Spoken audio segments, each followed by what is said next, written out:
So let us pray.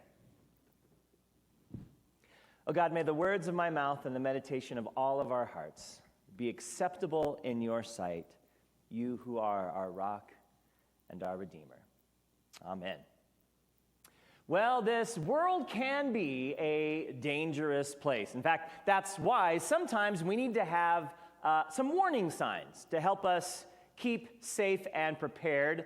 High voltage is always a good warning. You don't want to mess with electricity. It's quite shocking when you find out how powerful electricity is, you know. For those of us living in Southern California, despite the heat that we have throughout the year, we also get some cold nights in the winter, and freeze warnings are always helpful so we don't have problems with our pipes, our plants, or our bodies. And sometimes it's helpful to have warnings for things you may not have even anticipated, like if there has been a bear walking along the pathway you're about to walk, right?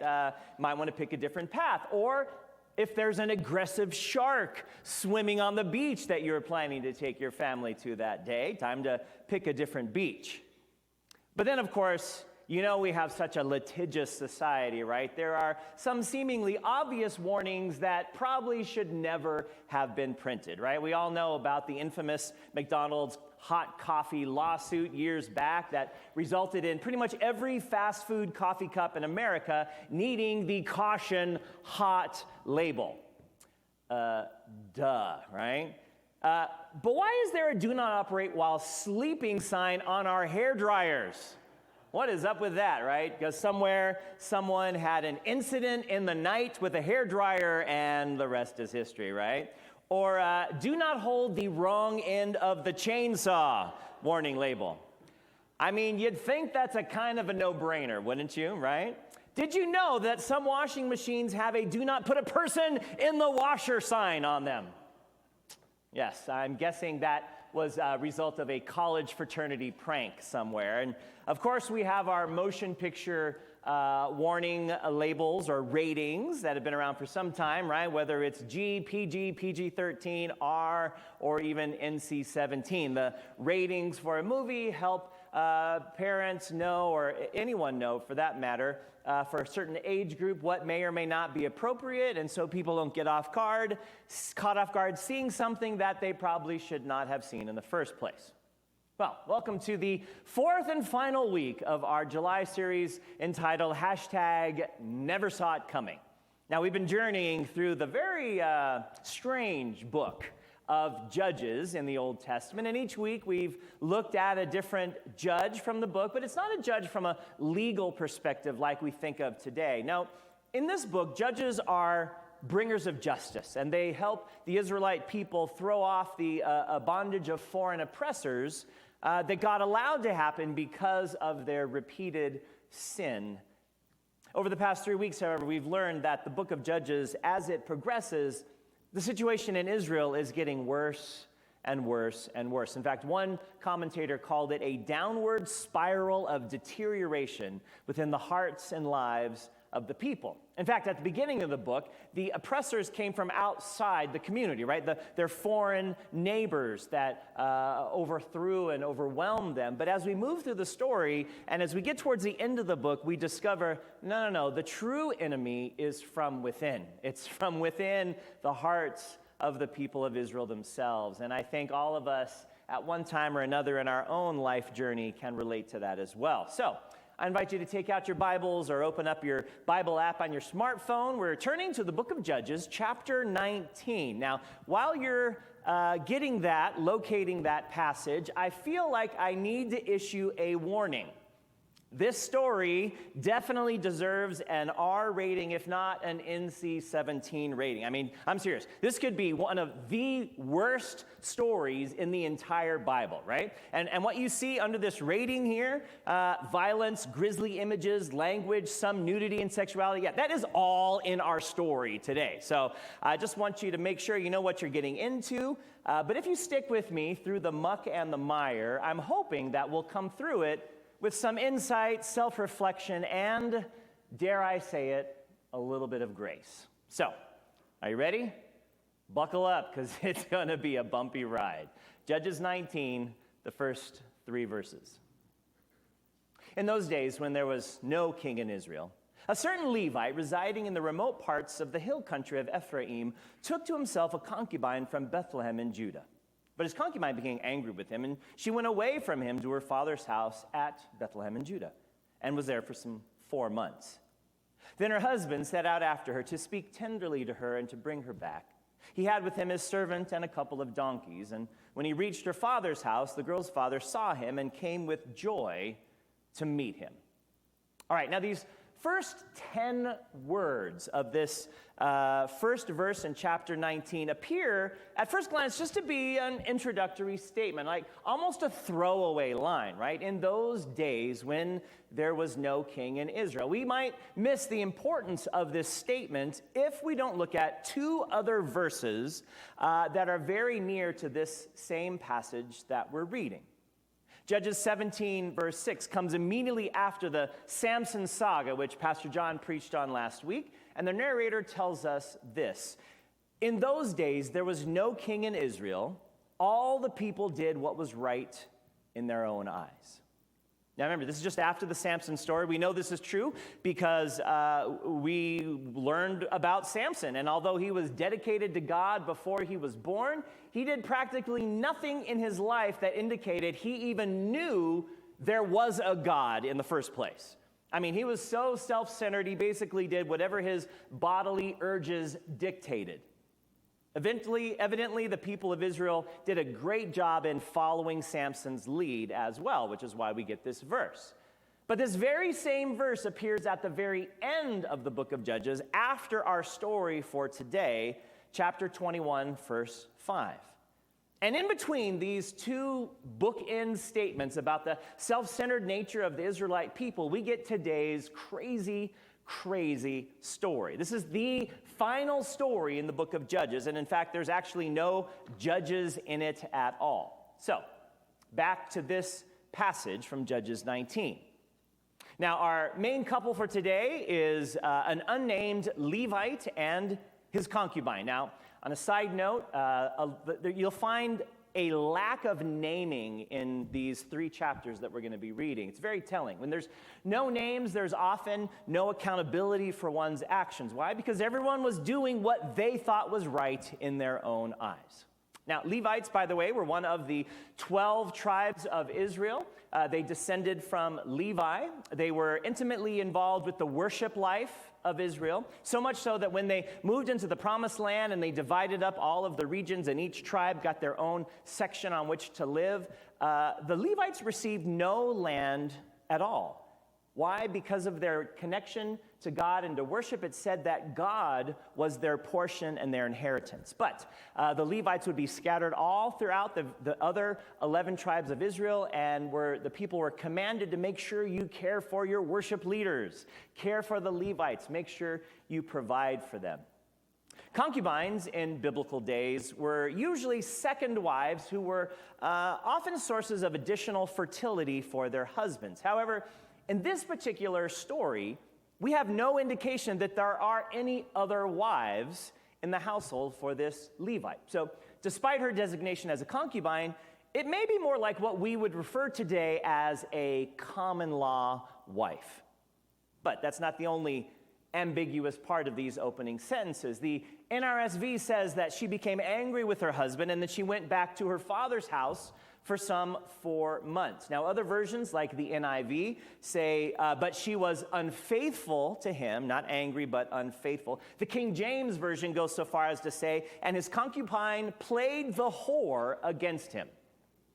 Susan Nidich, in her Old Testament library commentary on Judges, remarks that in addition to literal marital infidelity, that Hebrew phrase can be used to describe other acts of unfaithfulness, and including that if she had decided just to leave her husband on her own terms, well, in the eyes of this male-dominated society, that could have been seen as an act of defiance, which would be considered by men as being disloyal and thus unfaithful.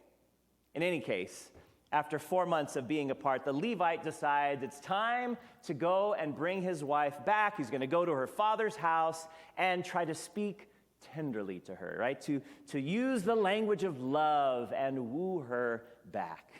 the challenges of married life, right?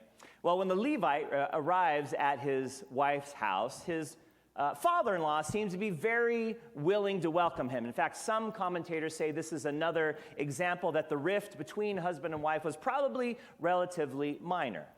And evidently, the two have a very good relationship. Verse 4 to 7. His father-in-law, the girl's father, made him stay, and he remained with him for 3 days. So they ate and they drank, and he stayed there. On the 4th day, they got up early in the morning, and he prepared to go. But the girl's father said to his son-in-law, "Fortify yourself with a bit of food, and after you may go." So the two men sat and ate and drank together. And then the girl's father said to the man, "Why not spend the night and enjoy yourself?" And when the man got up to go, his father-in-law kept urging him until he spent the night there again. So the Levite, remember, his mission is to woo his wife back home. He ends up staying 4 days, eating and drinking and hanging out, probably in the man cave at his father-in-law's house, right? Now, it's interesting what people make of this. Is this a case of male bonding and drinking buddies just enjoying their time together? Or maybe is the father trying to stall for the departure of his daughter, either because they love having her home and don't want to see her go, or maybe the father is a bit leery about what will happen when his daughter leaves. We don't know exactly, and actually neither do the biblical scholars. When day 5 arrives, the father-in-law invites the couple to stay another day, and although the Levite stays to eat and drink the afternoon away, he decides, no, enough is enough. I'm not going to spend another night here. We are going to set off on our journey back home. Verse 10, but the man would not spend the night, so he got up and departed and arrived opposite Jebus, that is Jerusalem. He had with him a couple of saddled donkeys, and his concubine was with him. Now, did you notice anything interesting in these first 10 verses? Not only does the concubine not have a name, but we never hear her speak. And we don't even know if she wanted to return home with her husband. In the ancient Near East, men were the ones who made all the decisions, and for the most part, women had zero say in the matter. Verse 11. When they came near Jebus, the day was far spent, and the servant said to his master, "Come now, let us turn aside to this city of the Jebusites and spend the night in it." But his master said to him, "We will not turn aside into a city of foreigners who do not belong to the people of Israel, but we will continue on to Gibeah." Then he said to his servant, "Come, let us try to reach one of these places and spend the night at Gibeah or at Ramah." And because they got such a late start to their return trip, remember they were eating and drinking the day away, day number 5, the night is coming quickly. And the servant suggests we'll find a Holiday Inn somewhere in this big city of Jebus. It was before Jebus was renamed Jerusalem later down the road when King David made that his capital city. But the Levite says, no, I don't want to stay in a non-Israelite town. Gibeah and Ramah, they're the next cities on our journey, on our way home. So let's try one of those, he suggests. Verse 14. So they passed by and went on their way, and the sun went down on them near Gibeah, which belongs to the tribe of Benjamin. They turned aside there to go in and spend the night at Gibeah. He went in and sat down in the open square of the city, but no one took them in to spend the night. So it got dark about the time they reached Gibeah, which was a Benjaminite town, so they stopped there. And for the Israelites, hospitality is one of the most important features among their cultural time, right? God commands the people to extend hospitality to strangers in response to the fact that they had wandered in the wilderness for 40 years and relied on the graciousness of others along the way. So travelers in the ancient Near East would go into a new city and they would sit in the town square, in the city center, so to speak, and they would wait for someone to welcome them. It didn't matter if they didn't know anyone there. It doesn't matter if they weren't even the same nationality. If you go to the center square, someone would take you in. That's just the way they did things. But here in this Israelite town of Gibeah, no hospitality is offered. None. Dennis Olson, in his New Interpreter's Bible commentary on Judges, says that if Gibeah is any sign of what is typical in Israel, the Levites have failed miserably as teachers of the law in regard to hospitality. And this particular Levite, who is a teacher of the law, is about to see the repercussions of this failure. Verse 16. Then at evening, there was an old man coming in from his work in the field. The man was from the hill country of Ephraim, and he was residing in Gibeah. The people of the place were Benjaminites. When the old man looked up and saw the wayfarer in the open square of the city, he said, "Where are you going, and where do you come from?" So evidently all is not lost. This old man, who is also unnamed, who just happens to be from the same place that the Levite and his wife are from, the hill country of Ephraim. He's working in Gibeah. He arrives on the scene late in the day. He reaches out to the Levite and his concubine, and they say, "No one has taken us in yet," and so he insists that they come and stay with him. Verse 20 and 21, the old man said, "Peace be to you. I will care for all your wants. Only do not spend the night in the square." So he brought him into his house, and he fed the donkeys. They washed their feet, ate, and drank. Now, up until this point, the story has been rather ho-hum, right? Nothing too out of the ordinary or dramatic. Well, this is where, shall we say, the wheels start falling off. And this downward spiral that we've heard about throughout the book of Judges starts picking up steam. And like I said, hold on, because this is going to get messy. Verse 22. While they were enjoying themselves, the men of the city, depraved lot, surrounded the house and started pounding on the door. They said to the old man, the master of the house, "Bring out the man who came into your house so that we may have intercourse with him." Now, this first verse in Hebrew describing the men of the city, a deprived lot, can also be translated as worthless men. We might call them the local hellraisers. J. Alberto Sagan says this term appears 27 times in the Old Testament, and it always describes people who act in disregard of all laws, whether divine or human. Now, these men who would not offer hospitality to the strangers now want to abuse them. And if you're thinking this story sounds familiar, you're right. It has very close parallels to the story of Sodom and Gomorrah in Genesis chapter 19. Now, it needs to be said that the general consensus among biblical scholars is that this is not an issue of homosexuality. I mean, at least not in terms of what we think of the LGBTQ plus community and relationships today. No, far from a committed expression of love between two people of the same gender, this demand is all about power and humiliation. You see, this is an issue of shame and honor. In the ancient Near East, when a man defeated another man in battle, metaphorically, it was said that he just raped his enemy.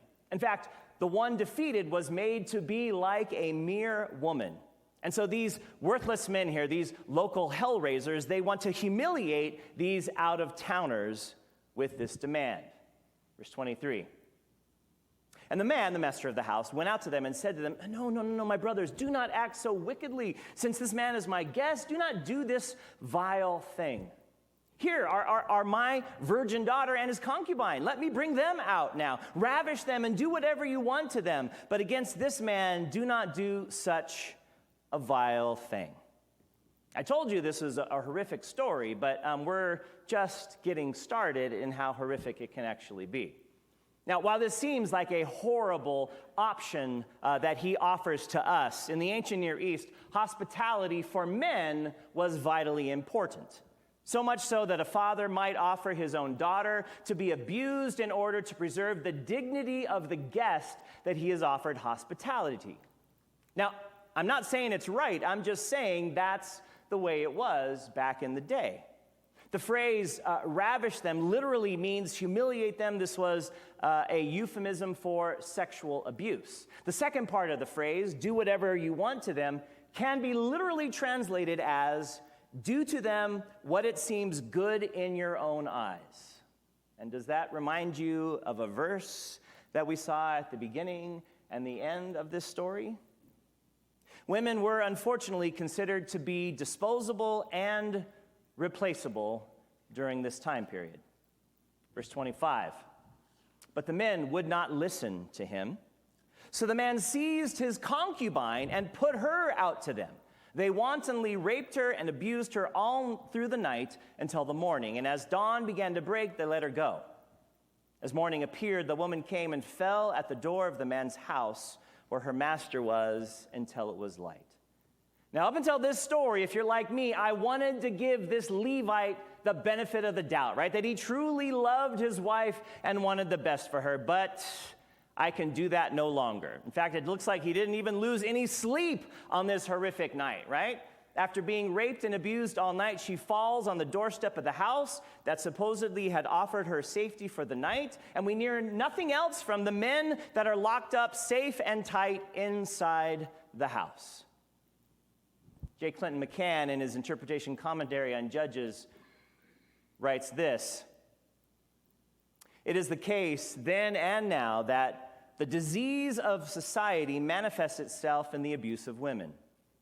Violence against women serves to communicate in the Old Testament the degradation and disarray of the larger social structure. And violence against and the abuse of women is at least as much a present reality today as it was an ancient reality." I mean, I wish he were wrong, but violence against women is still an issue today. Verse 27. "In the morning, her master got up, opened the doors of the house, and when he went out to go on his way, there was his concubine lying at the door of the house with her hands on the threshold. 'Get up,' he said to her, 'we're going.' But there was no answer. Then he put her on the donkey, and the man set out for his home." Now, I've looked, but I can't find a shred of compassion, empathy, or concern on behalf of the Levite here. I mean, do you see it at all? He literally walks over her to get out to his donkey. And when she doesn't respond to his insensitive demand, he hoists her up as if she were some cargo he was transporting, and he continues his journey home. Verse 29. "When he had entered his house, he took a knife, and grasping his concubine, he cut her into 12 pieces, limb by limb, and sent her throughout all the territory of Israel. Then he commanded the men whom he sent, saying, 'Thus you shall say to all the Israelites, has such a thing ever happened since the day that the Israelites came up from the land of Egypt until this day? Consider it, take counsel, and speak out.'"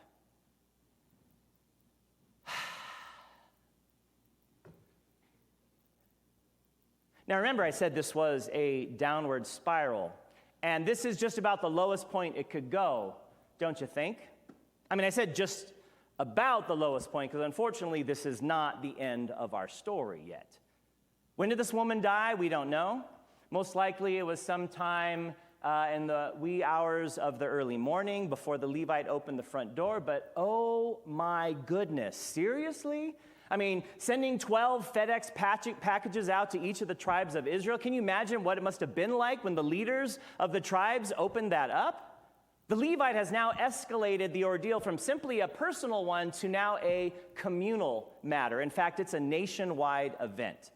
How cold and uncaring must he have been to have done that? Some commentators believe the reason he's involving the entire nation may very well have been because he felt insulted at what the men of Gibeah did to his property.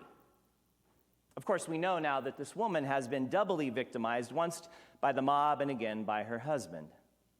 Biblical scholar Dana Nolan Fool, in her Women's Bible Commentary on the book of Judges, writes this: "Throughout the story, the woman has been allowed no speech. Now it is her broken body that speaks to all of Israel.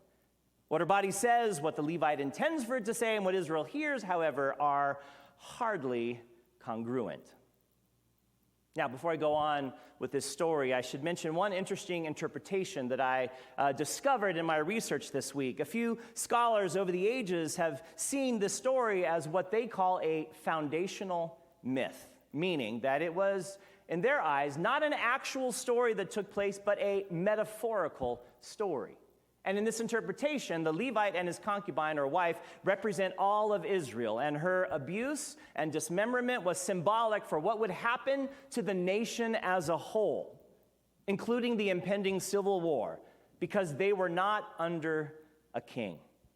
and that this story was to pave the way for Israel's acceptance of a monarchy, which would take place in the very next book, the book of 1 Samuel. Well, as you might imagine, and as you are yourself, I'm sure the people were outraged, right? And all of the tribes except Benjamin, remember the city of Gibeah was part of the tribe of Benjamin, all of the other tribes gathered at Mizpah, and they demanded an explanation for what they had just been delivered by the Levite. Levite told them what had happened. Well, he shared his version of the story. He failed to mention that he was the one that kicked his wife out into the streets to be abused by the worthless men of Gibeah. But what are we going to do about this vile outrage, he asks the leaders. Chapter 20, verses 8 to 11. All the people got up as one, saying, "We will not any of us go to our tents, nor will any of us return to our houses. But now this is what we will do to Gibeah. We will go up against it by lot. We will take 10 men of 100 throughout all the tribes of Israel, and 100 of 1,000, and 1,000 of 10,000 to bring provisions for the troops who are going to repay Gibeah of Benjamin for all the disgrace that they have done in Israel." So all the men of Israel gathered against the city, united as one. Okay, so are you tracking with their plan here? They have decided their best response is to respond to this one incident by wiping out an entire city, everyone who lives in Gibeah. They're talking about civil war, about eliminating hundreds, if not thousands, of their own kin. Now, we've all heard the phrase, an eye for an eye and a tooth for a tooth, right? Well, here's the verse that it comes from in its entirety in Leviticus chapter 24. "Anyone who maims another shall suffer the same injury in return.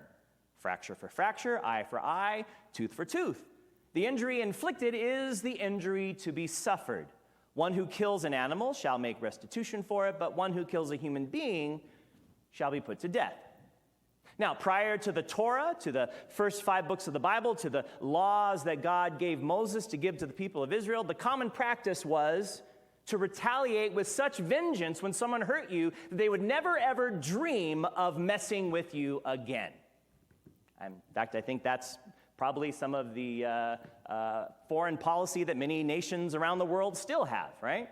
When Moses started chronicling God's commands to the Hebrew people, setting up laws that would make them different and set apart from everyone else, one of the changes was this verse, right? Don't go overboard. If you have been hurt or injured, or even worse, if someone in your family has been murdered, you are to be proportional in your response. That's it. Nothing more. Now, of course, Jesus would come and would even change that altogether, but while we're still here, remember, this was a time in Israel when everyone did what was good in their own eyes. They seem to have conveniently forgotten this law of Moses. The Israelites mass their troops. They surround the town of Gibeah. They ask the tribe of Benjamin to turn over those worthless fellows who committed these heinous crimes against the Levite's concubine. The men of Benjamin refuse. Instead, they send out 26,000 soldiers to stand and protect the city. On the first 2 days of fighting, the Benjaminites kill 40,000 of the Israelite troops. On day 3, 30,000 of the Israelite troops fall at the beginning of that day, and the Benjaminites think, it's going to be more of the same. We've got this. But it turns out the Israelites were just luring them into an ambush, and in the end, the entire tribe of Benjamin was almost completely annihilated. Verse 35 and 36, the Lord defeated Benjamin before Israel, and the Israelites destroyed 25,100 men of Benjamin that day, all of them armed. Then the Benjamites saw that they were defeated. But the Israelites didn't stop there, verses 47 and 48. But 600 of the Benjamites turned and fled towards the wilderness to the rock of Ammon. And they remained at the rock of Ammon for 4 months.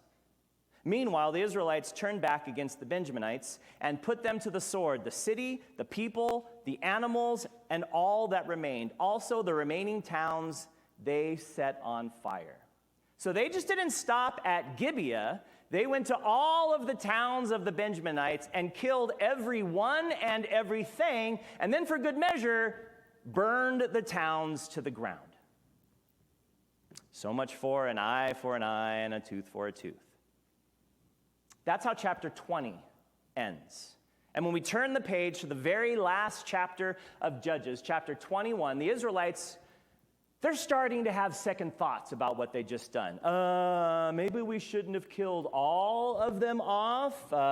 That's an entire tribe that we just wiped out, our own people. And evidently, in addition to committing to kill everybody and everything that was connected to the tribe of Benjamin, the narrator tells us that the 11 tribes had also promised not to allow any of their women to marry any remaining Benjaminite. So there's 600 male Benjaminites left. They're hiding in the rock of Uman. Their tribe will die out once those 600 die unless something changes. And without being able to give other Israelite wives to them, it looks like they're sunk. But remember, we're still in this downward spiral and we haven't hit rock bottom yet. What's that saying? 2 wrongs don't make a right? Yeah, they'd never heard that expression in Israel during this time, right? They ask around, they discover, oh, wait, there was one town that didn't send any soldiers to fight against the Benjaminites. That town was the city of Jabesh Gilead. And so they send 12,000 soldiers to Jabesh Gilead and proceed to kill every man, woman, and child, sparing only those women who were not yet married. Turns out there were 400 of them. They then give those 400 young women to the remaining men of Benjamin, but they're still 200 short of the 600 needed, right? So then what do? Chapter 21, verse 19. So they said, look, the yearly festival of the Lord is taking place at Shiloh, which is north of Bethel, on the east of the highway that goes up from Bethel to Shechem and south of Lebanon. And they instructed the Benjaminites, the 200 that were remaining that didn't have a wife, go and lie in wait in the vineyards and watch. And when the young women of Shiloh come out to dance in the dances, then come out of the vineyards and each of you carry off a wife for himself from the young women of Shiloh and go to the land of Benjamin. Then, if their fathers or brothers come to complain to us, we will say to them, be generous and allow us to have them, because we did not capture in battle a wife for each man, but neither did you incur guilt by giving willingly your own daughters to them. The Benjaminites did so. They took wives for each of them from the dancers whom they abducted. They went and returned to their territory and rebuilt the towns and lived in them. Okay, let's recap the wonderful components of this story, shall we? Bullying, gang rape, no compassion whatsoever, murder, bodily mutilation, revenge murder, civil war, excessive murder of women and children and animals, arson, and abduction and human trafficking. Did I pretty much summarize all that's happening in these wonderful 3 chapters? And then we get to the very last verse of the book of Judges. In those days, there was no king in Israel, and all the people did what was right in their own eyes. Wow. As Dana Nolan Fuel puts it, the world of Israel has become a place where women have neither voice nor choice. The future is decided for them, and they have no place in the land. Now, as I mentioned earlier, some scholars see the book leading up to tout the benefits of why Israel needed a king and a monarchy, which will follow in the very next book. But one doesn't need to read very far in the books that follow this book to discover that many of the kings of Israel also did what was right in their own eyes. And yes, the violence and graphic storytelling of Judges does seem to be quite shocking, especially on a Sunday morning in church. But then again, it's actually not that much more shocking than what we see on our news feeds each and every day, is it? In fact, the 20th century was deemed the most violent 100 years in the history of the world. And the 21st century is already surpassing that in terms of violence. The 20th century writer Flannery O'Connor, who's often criticized for writing stories that were seen by some as being grotesque and gruesome, she was actually a profound interpreter of and advocate for the centrality of God's grace. J. Clinton McCann notes that Flannery O'Connor's stories are shocking, and she once said, they're shocking because contemporary persons are so self-absorbed that they have to be shocked into hearing a message of grace.